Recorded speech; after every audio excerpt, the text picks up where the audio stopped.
Bwana asifiwe. Nashukuru Mungu kupitia ile seremoni ya fungulo. Nilikuwa nalalaka kila siku na niko alota mbaya.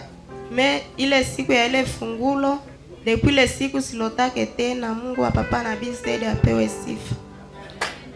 Amen. Nashukuru Mungu wa Papa Nabii kwa makuna maajabu kwa nitendea. Ilikuwa siku ya 3 natoka hapa kekwa usiku ma 20h. Nikesikia mtu mwenye tunaingiaka naye humu anaenda ambia mtu mwenye siongeake naye asemie nilishaleta jinake kwa Papa Nabii tumuue. Ase nikaingia mbiro. Orke depuis nifikia hapa siingia kata mbiro. Tia akesema se mwenye dosi yake niambia se njoo vile nataka kuoba kuparke. Walima nikesema kuparke tena. Ule mwenye alikwambia ile maneno ya bongo njoo taiba kuparke. Walima nikekumbuka ile usiku sana sikia ile maneno. Nikekumbuka gisi nilionaka mtu anavala robe ya bla na sura yake ni ya Papa Nabii. Akeniambia usijibie kwa ile maneno. Mie Mungu wa Papa Nabii Zedi Elia ndakushindania.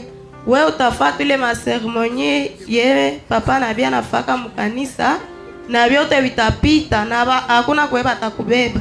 Je, nashukuru Mungu sana Papa Nabii Zedi Elia kwa ile maseremoni yote anatufanziaka hapa.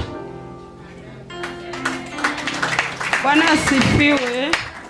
Na mimi nashukuru Mungu sana kwa ile fungulo.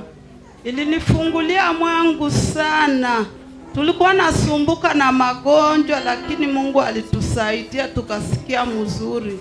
Na baraka zikamwangika mwenye hanginipatiaka kanipatia. Lakini ilifikia siku ya 4 adui yangu alitokea, tunatoka tuko kukanisa. Tulikia sasa tukakuta alitulunguzia nyumba vile vyote vikalungulia.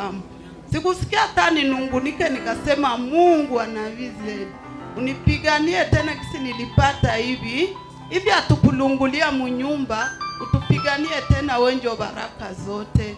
Nisikia mimi nashukuru Mungu sana kuona atukulungulia mwa ile nyumba. Amen. Maana unapata vitu yako tena adui anakuja kufuata. Nishawaambia adui wetu alalaki. Asinzi yake nyuma na upashe kuwa nakusa kanisa kila siku. Jua uje kesho itatokea nini? Okay.